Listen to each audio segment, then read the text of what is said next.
Welcome to Top Dealer Podcast, the show where we talk innovative and disruptive automotive dealer strategies from around the world with some of the leading general managers and owners of dealerships and help you understand what you can do today to future-proof your business and to go to the next level. I'm Dave Benson and our co-host is Glenn Lundy. Ready for strategies? Let's tune in. This week's episode is sponsored by carloan.com. If your dealership is looking to grow its special finance department, Interactive Financial Marketing's carloan.com lead program will do exactly that. They're the largest generator of organic, exclusive leads in the automotive industry, spending around $1 million per month in PPC. Tell them the Hustle and Grind team sent you for pricing that you will love. Check out their website at www.interactivefmg.com.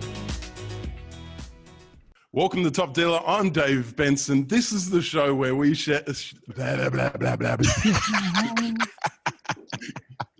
This is going to be a long I hope you don't have anything to do over there, PJ. What's the show about? This is the show, Top Dealer.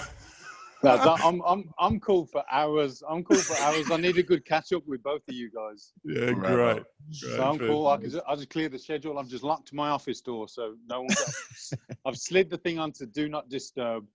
Good. So I got all the time in the world for my boys. Is your office in the bathroom or what? The bathroom. Yeah, a little Do Not Disturb slide on the porta potty.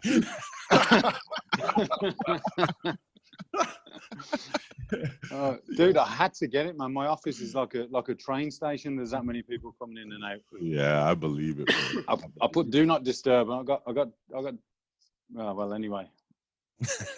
Right, that's great. I don't want to know why you really got that sign. What goes up? Office. We're in the office right now. Let's do it again. Welcome to Top Dealer. I'm Dave Benson. This is the show where dealers from around the world bring innovative and disruptive strategies to you every single week. This week is no different. We have a legend even in his own pants. Like this guy's a supreme legend. Glenn Lundy's had the opportunity to know him for a long time. Before I introduce him, what's going on, Glenn Lundy? How are you, champion? Bro, I am great. I know this is not something that you can relate with, but it's cold outside, but it's fire up in here. Now, I know you're out there on the beaches of Mexico doing your thing, running around in your sleeveless t-shirts and all that good stuff. But I just want you to know that I'm here and I'm ready to rock and roll. And my man, PJ Quinn, dude, everybody needs to listen in. Grab your notepad, grab your pen, be ready, because PJ Quinn is one of the biggest disruptors in the auto industry on a global level. And what he's doing with his dealership is absolutely phenomenal, man. Totally. So let's introduce him. PJ Quinn, he's the man. He's a serial entrepreneur. He is the founder and owner of the Emerald House of Cars there in the UK. We'll talk more about where he is. He's our first international guest outside of myself. I'm not really a guest, but I'm international. But he's a property investor. He's a health, wealth, and happiness flipping expert. He is a baller. When you think of baller, you think of PJ Quinn. What's going on, PJ? Dude, you guys are making me blush, man. What an introduction. What an introduction. I don't deserve that. Man, how else could we introduce you, man? I had the pleasure to meet you last year, nearly 12 months ago now in Las Vegas. But tell us a little bit about where you are, your dealership. Okay, so we're in West Midlands in the United Kingdom in the UK. So we're right in slap bang in the middle of England. And we are in the prime spot to distribute all over the UK. Fantastic. PJ, I want to talk real quick as we get this thing started. I want to kind of set the tone so that everybody kind of understands. See, PJ and I met a long time ago. We met on a Periscope. We were on a Periscope. I was doing an interview for Sherry Amay, or Amy, however you say her last name. And we were on a Periscope, and PJ and I connected through that Periscope.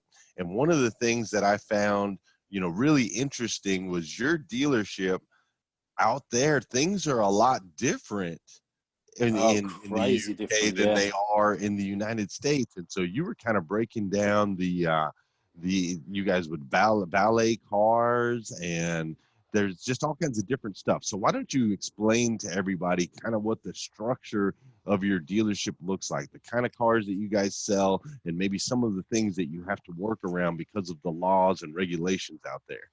Okay, so the dealership itself, we're an independent dealership, so we're not attached to any major brand.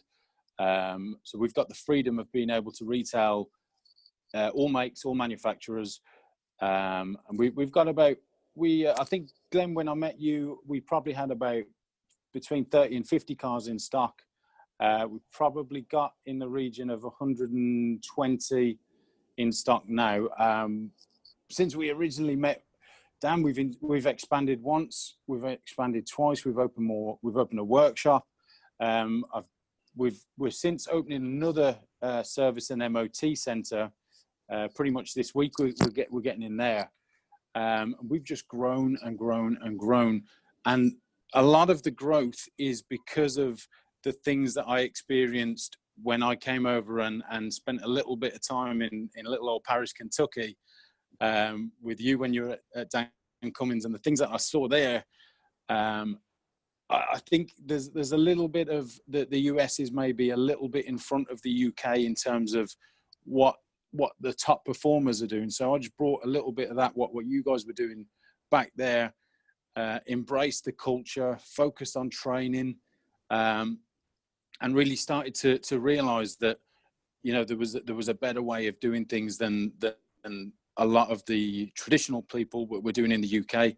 And again, things are different, but ultimately it's exactly the same. It's the top performers are the ones that are looking after their customers and creating a culture within the dealership. So even though the laws are different in terms of the selling of the cars and that we've got Consumer Rights Act here, which holds us quite tightly on any faults or anything like that that a customer has in the first 6 months of owning the car. I think it's a lot tighter here. Dive into that just a little bit. So in the first 6 months of owning the car, what are your responsibilities as a dealer? Okay, so I mean, we're a responsible dealer anyway. We're an AA approved dealership. I mean, you guys have got AAA over in the States, so that the equivalent of that is AA in the UK. So we're out here. That's Alcoholics Anonymous. Yeah. Well, we're an AA approved dealership, which means that we've got to live up to a certain set of expectations. All of our vehicles have 128 point inspection. They're all going to come like with history check, and we provide a minimum of like so much warranty.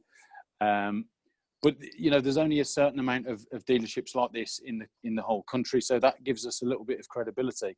But where it relates to the legal side of things, it's the dealer's responsibility to make sure that the vehicle is 100% at the point of sale. In the first 30 days, if there are any faults on the vehicle, the customer is legally entitled to bring that car back and have a full refund. Wow. Or an exchange. Okay, that's just we do prepare our cars well. So the amount of cars that have a fault in the first 30 days are minimal, but it does happen because we sell a lot of used vehicles, and the parts on a used vehicle, there's over 3,000 mechanical components, and they've all got a certain life expectancy. So things will go wrong. But after the first 30 days, there's a further 5 months of responsibility on the dealer. So if you do have any faults, again, that would have been there at the point of sale or likely to be there at the point of sale, the customer is entitled to return the vehicle. The dealer gets one opportunity to put it right. If they don't, the customer is then entitled to a full refund. So there's the onus out here in the UK is to make sure, because there will be problems, guaranteed. And if the customer has problems and the dealer doesn't want to take responsibility for it, then the customer is going to be real peed off. And there's so much information out there on the internet about these Consumer Rights Act. There's a bit of a false misconception with customers that if anything goes wrong, you know, they can return it, have all their money back. So it's putting a lot of dealers, a lot of old school dealers have just finished, and this new law that came in, I think it was 2016, this Consumer Rights Act, which is there to protect the customers. Sure. It's given people a lot of leverage, and the dealers that, you know, old school dealers that used to just buy a car from auction, not prepare it properly, put it on the pitch, sell it, wave bye to the customer, hope to never see them again. It's putting these people out of business. These dinosaurs, they're becoming extinct, because there is no. It's good in a way, because it's forcing dealers to become a lot more responsible for their stock. It's causing people to treat their customers better and to take responsibility for any faults or anything like that. So it's good. But it's also a lot tougher out here than what it is in the States. Man, you've got to have an insurance policy against every car for the first 6 months. It sounds to me like put some money aside. We sell all of our cars with a minimum of 3 months warranty. If you know, things will go wrong at any point. So it's just a case of, I mean, we look after our customers anyway, because we're in it for the long haul. You know, from the day we started, we knew we were going to play the long game, because we haven't got big marketing budgets like other companies, like the big players. We're a small little guy. We're an underdog out here. Started with no experience, no motor trade background, no big investors. So the only thing that we had was our ability to treat people right, was our ability to look after our customers, and that was the thing that we focused on the most. Now, that isn't a business plan to make a lot of money quickly. It's a much slower process where, customers have a problem and they contact us, and we, you know, it might, where other dealers wouldn't help them, we will help them, because we want to retain our customers, and the level of customer retention that we're experiencing is incredible. But also, not only that, it's the amount of organic growth that we're getting through referrals, through people reading our reviews online. So that's the one thing that's allowed us to grow. So we've used our sort of disadvantage as an advantage. It's great, man. In that respect. And I love that. And I love how you said, with shifting that focus and making sure to play the long game, you said two things in that conversation there. You said, one, that the dinosaurs are going extinct. So in the midst of them creating these consumer laws, you've got the dinosaurs who are going out of business, and you, with your dealership, is growing and expanding. You're adding more inventory, you're building more buildings, you're doing more things. And so I think that that's important that everybody hears that. You know, you took something that a lot of dealers, I could tell you, even me, when we were, you know, when I was running, you know, Dan Cummins, if they came to us and said that we had to give people full refunds up to 6 months, Dude, 6 months, I'd be like, holy. It's heartbreaking. It's heartbreaking, and we do anything that we can. But some people have just got something into their mind. And it might even be the smallest of things. I've had to refund a car before for an ashtray being missing. Wow. For an ashtray. I'm not kidding you. But see, and so you're up against that, and all these other dealers are up against that. You guys are all playing the same game, right? That's the thing, is everybody's in the same ring with the same rules, and you chose to play the long game, serve your customers, train your people, service your vehicles, and because of that, you're having growth and expansion while everybody else is dying on the vine. Dude, the dinosaurs are dying. It's the new era in the motor industry, and we're using it to, you know, we're becoming the pioneers. We just before Christmas, we won a national award at the Car Dealer Awards for best newcomer dealership And you know, we're just growing in traction. There's more awards that we're going in for this year. We're looking to scoop up as many as we can for our customer service excellence, for all of those things that we're doing, our commitment to treating people right. But I think in this digital era, that's the only option, because with all of the technology, with all online reviews, with all of that, it's forcing dealers to become much more transparent, and that's the way that the industry is going to move. And I think the auto industry is just very, very slow. I mean, you guys the guys in the States, anytime I go there, I'm always out in dealerships and having a look around and talking to people and seeing how things operate out there, because I'm looking to bring the things that are happening in the States back to the UK. So we want to be in the forefront. So we're not looking at people, you know, in our local vicinity. I'm looking for the best performers in the world, and bringing what's good about their dealerships back into ours. But you know, that's what I love about you, PJ. Like when I met you, you know, I met you in Las Vegas. You were in LA. You've been to Paris. You've been down to Miami. You know, you're continually traveling. You know, not just because he wants to take Instagram photos. I mean, that's part of it, isn't it, PJ? You know, that and his girlfriend is the most beautiful woman on the planet. So I would travel for her as well. If you can mix business and pleasure, then it's a winner.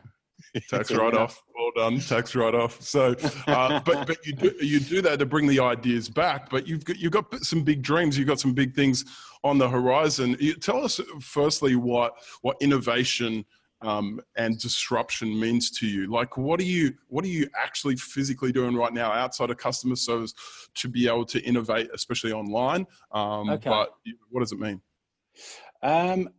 Innovative strategies. We're kind. Again, it's a new era. It's the era of social media. The people that are getting on social media and using that to their full advantage are the people that are going to be winning in 2 years' time. When your traditional platforms like the Auto Trader, who just keep going up and up and up in price, we've got to use the technology where people are. There's more and more people on Facebook, Instagram. You know, we're probably 2 years ago, I had the very first person walk into the dealership and say, I seen you guys on Instagram. And when I had that first person come in, I was like, damn, all of this. And we'd been posting on Instagram probably for 9 months before that. And when the first person came in and said that they seen us, I was like, yes, we've finally got it. We've cracked it. We've got the first one. So let's roll. Let's keep going. Let's do more of what we're doing. And now we're getting so many people from Instagram.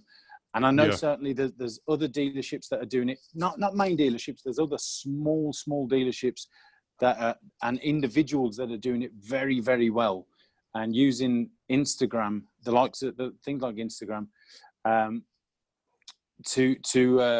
a new platform to sell and to get to their audience. The things that we're doing on Instagram. I'm on your Instagram right now. You got 25,000 as your dealership alone. 25,000 followers on Instagram. Now, whether you bought those, no, I'm just joking. But there's not too many dealerships that I know of that, from a dealership Instagram page or a Facebook page, have 25,000 followers and engagement. I mean, you've got the paddy roulette wheel. You've got great posts. You've got people dressing up. Man, you're doing some crazy things. Dude, Dave, this guy's hired video crews. He's had professional dancers dancing around vehicles with lights all over, like straight up video shoots, like electronic. Like, it's like, I mean, the stuff he's doing on Instagram, of course he's got 25,000 followers. It's entertaining. It's fun. I want to watch it. I want to follow it. It's awesome. PJ, where do you come up with this stuff?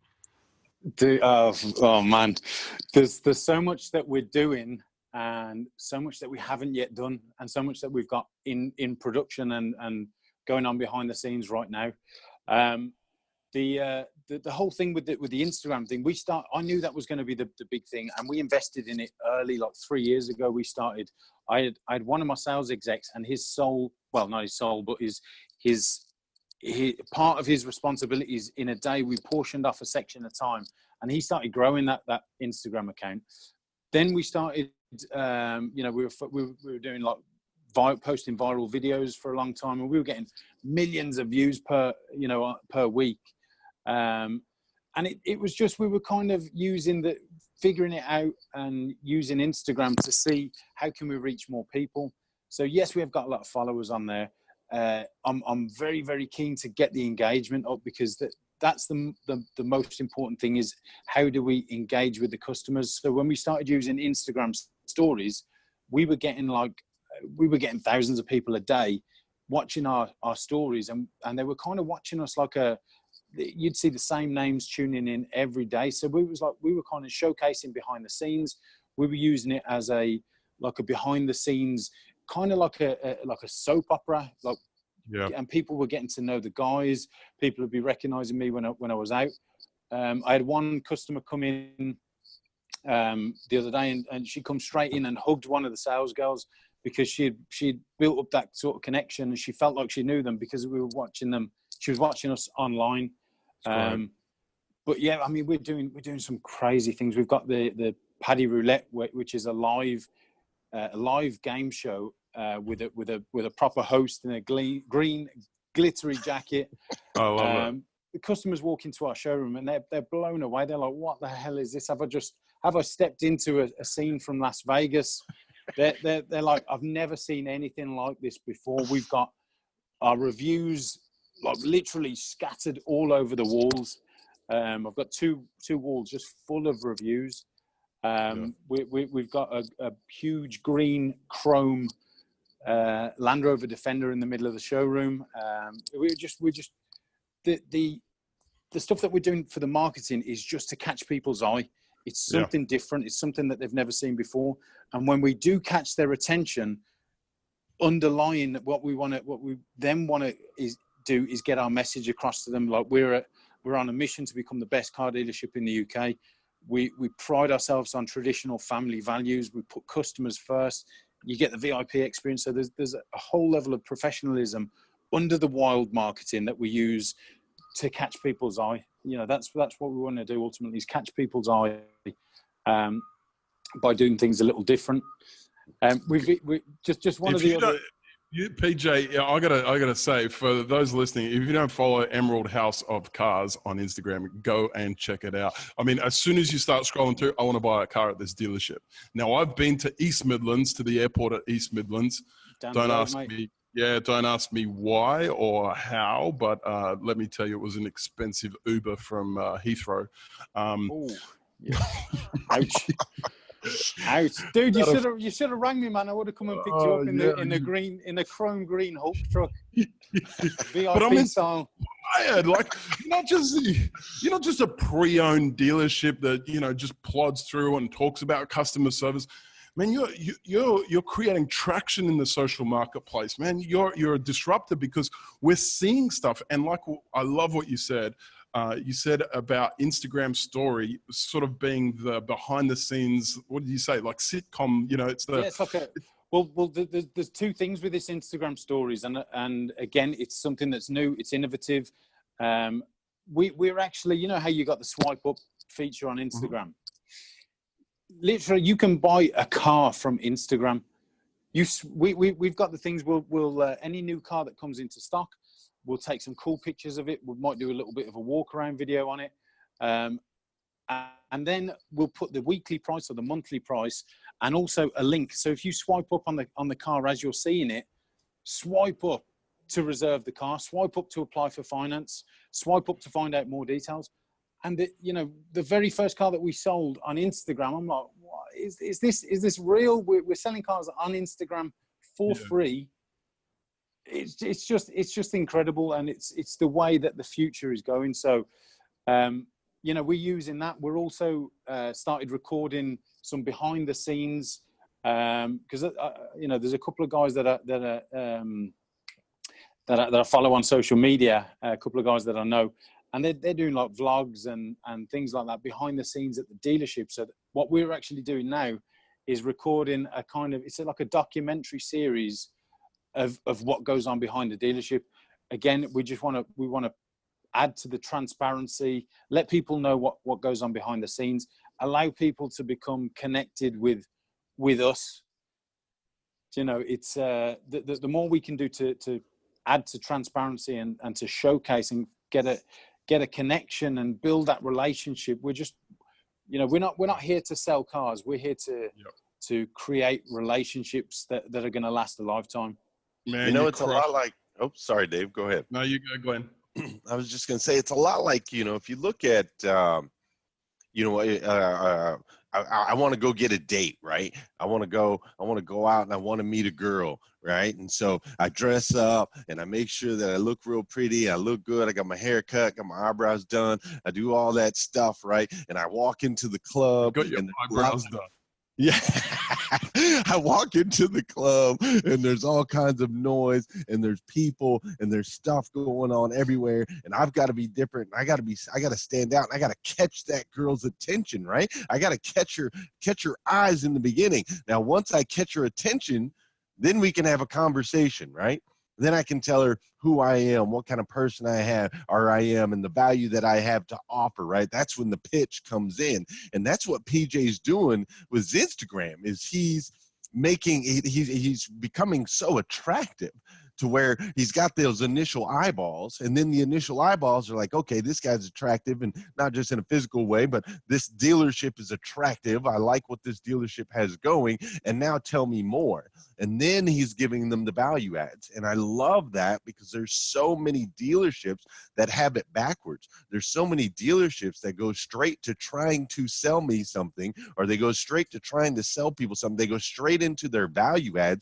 First, get my attention, like attract me, show me that you're cool, that you're unique, that you're different. Show me that, draw me in, and then teach me about why I should do business with you.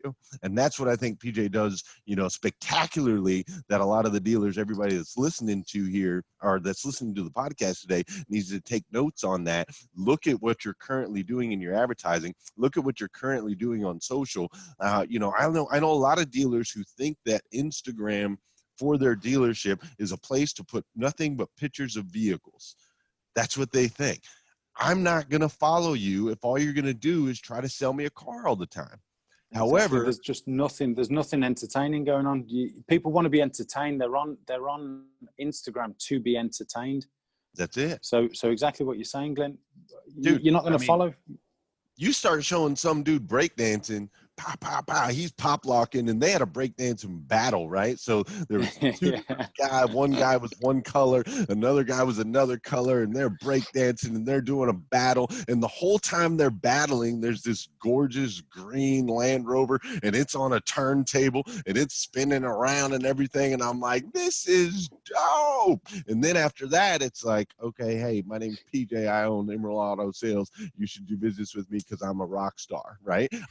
That's the kind of pitch I want in today's day and age in 2019. That's what a lot of dealers are missing. They still think that social platforms are just another newspaper publication or just another TV commercial. And it's not, man. It's not. PJ gets it. I love it. I can't wait to see what you've got going on even more here in 2019. What are some of the up and coming things? Give me some top secret stuff on Top Dealer that you got coming in 2019. Ooh, top secret. Like I said, we're well underway with doing the behind the scenes, the documentary. So that's going to be we'll be putting that out on a regular basis. We've got things in the pipeline like podcasts. We've got some big plans, and we're just going to get even more over the top with our marketing. Just getting out there, doing it as much as we can to to get eyeballs on us. So we're going to do some weird, wacky, wild things. There's a same, you know. I'm originally from Ireland. We moved over here when we were young, myself and my brother, and what we've tried to do is just embrace who we are and use the business as a reflection of our own personalities, and we're holding our we hold our heritage. We're proud of where we come from, and we're bringing that all into the dealership. So we need to be unique for people to want to look at us. So we're embracing all of the, you walk into my dealership and there's green everywhere. There's a. Do you only sell green cars, or you? Absolutely not. I'm looking out the window. We've got red, we've got white. I can see a couple of green ones though. If I want Hey, a green I do car, want to mention that. I'm glad you mentioned that, Dave, because I didn't want to. If you guys will go to Emerald House of Cars, go to his website, and just in case these cars that he's refunding, or not refunding, but having to possibly refund, we're talking these aren't Chevys and Nissans and Hondas. I mean, he's got some of those stuff, but if you look here, he's got Jaguar, he's got Mercedes-Benz, he's got BMW, he's got Audi, he's got, I don't even know what is he's got Vauxhall, I don't even know what that is, A-Bar. Like, he's got high-end, he's got some like high-end, these aren't just your run-of-the-barrel, used cars that you're buying for your 16-year-old. Like, this is nice product that he has out there, and it's pretty and it's sexy, and he makes sure to show all of that in all of his marketing, which is just another key thing that you do, PJ, that I love. You make the cars the stars. I think that's really important. Well, what I really want to do is I want to make the people, and this is where I'm going for 2019. I'm not focused on selling more cars. I am, but that'll come. That's a secondary thing. I'm focused on creating more relationships. So what I want to do is I want to make my guys the stars. I want them all to embrace the social media and the personal branding. And one of the things that the guys in the States are doing so well is their personal branding, because again, it's creating that personal relationship. And we're not focused on selling cars. We're focused on creating relationships. We want every customer, and this is our big kicker. Every customer that walks into our place, I want them to have the best buying experience that they've ever had buying anything, not just a car. I want them to have literally the best buying experience that they've ever had. I was talking to the guys out there this morning, all of my sales guys, we had them out on the pitch, and we were talking about presentation. And again, we were saying what happens when you walk into like a premium luxury store. What happens when you walk into? We've got like a budget clothes shop called Primark over here, and everything's like really cheap, and the stuff's all over the place. It's so cheap. It's all jumbled up in a mess. There's stuff on the floor. There's stuff in heaps. And I was saying, do we want to be Primark or do we want to be Prada? You walk into Prada and you're greeted. All the stuff is perfect. It's all presented nicely. So same with the guys. We've got to create a culture of excellence in everything we do. It's down to the discipline and down to detail.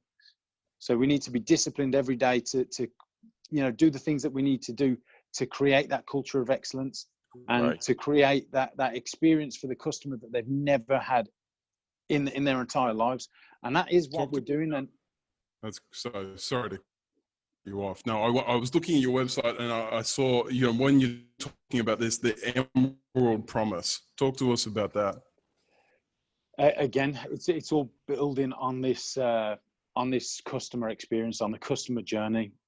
We want people to have people to exceed customers' expectations every day, every car, one customer at a time, by providing high quality. Do you guys know it off by heart? Yeah, we should really recite it every morning, like Glenn and his boys used to do. Total. But I read your website. You know what I love about it? I look at your website and it doesn't look like a dealership website. It's got things about who you are, right? So it's the Emerald Promise. It's got all your customer testimonials. It's got, innovative stuff like obviously newcomer dealership of the year. But you've got things like, your Google, Facebook, Auto Trader reviews. And man, it's more about you than it is about the car. And man, you're killing it. Yeah, our focus was on creating a brand. We weren't trying to be just another car retailer, because there's, ultimately the products are all the same. There's one thing, there's over 13,000 independent dealers in the UK. This is only independent, so this isn't franchise as well. There's 13,000. Emerald House of Cars are in the top 1% of those 13,000 dealers. And that was something that we had confirmed with Auto Trader across a multitude of different statistics, like customer reviews, length of time to sale, the way we were priced, the way the cars were presented, all of that sort of stuff. But, you know, we're in the top 1% of dealerships in the UK. But what we had focused on really is not being just another retailer. We wanted to focus on the brand, and we were building the brand. So it didn't matter what type of car we sell. The brand is what attracts people to Emerald, and that customer experience, the traditional family values that we hold off, you know, our core values that we promote, the culture in the dealership. That's what we've been focused on from the very, very start. Beautiful, great, man. Beautiful. Yeah, man. Yeah, I don't know too many websites that put a poo emoji on their webpage. You got to go and check that out. A bull and then a crap emoji with a big cross through it. I love it. No bull crap. We're almost we stand. Do you know what? From the reason we got like this and we got so aggressive on customer service and the way that we do business, there were so many people coming to me in the early days, not in the early days, still now. Every car, because I used to sell the cars myself. I don't really get involved. I still do in odd time, but I've got a team of guys right now. But every customer that I spoke with would have a real bad story about where they last bought their car from. Yep. You know, I'd ask them, where did you buy your last car? And they'd tell me, and how did you find... Oops, sorry about that. I got another call coming through. How did you find your last experience? And every one of them was negative. And I say to the guys that if you treat, of course it was a negative experience, because if it was a positive experience, they would stay there. They wouldn't have looked elsewhere. Right. But the way that a lot of dealerships do business in the UK, again, they just don't understand this whole thing about customer retention and looking after people. And for us, it makes it so easy. We're on, you know, we tell all of our customers what our mission is. We're on a mission to be the best customers, to be the best car dealership in the UK. And we do that by looking after our customers and treating them right. It's so simple. I don't know why more people don't do it. You know, for us, it's real simple. It comes naturally. Yeah. So that's pretty much our view on the whole industry. Man, what you're doing, if you haven't checked it out, go and have a look at their website, emeraldhouseofcars.co.uk. Follow them on Instagram and Facebook and Twitter and Snapchat, and I'm sure you're on everything now. I'm going to put him on the spot, Glenn Lundy, at the end of the podcast while we're still recording. Tell me that everybody's going to be able to meet the real PJ Quinn at the next Hustle and Grind conference in Orlando. Dude, not just me, dude. I'm bringing the squad. Yeah, the squad's coming. That's what I love. Well, I'm gonna get PJ. You're gonna host a table. You're gonna host a round table meeting. People want to chat to you about what you're doing in the UK, man. That's fantastic. For sure. But what were you gonna say, PJ? You were gonna say something else?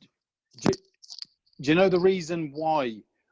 I don't want to come myself. I want to bring the team, because it's not me that makes the business. The people make the business, and the more I can empower these guys and make them realize that what my vision is attainable to become the best car dealership in the UK. We need to surround ourselves by the best performers. That's why we, at the awards that we went to at the end of November, I didn't just go with my brother to go and sit at the awards. Like other people, other dealers, just, you know, a couple of directors went, a couple of the managers. I brought the whole squad.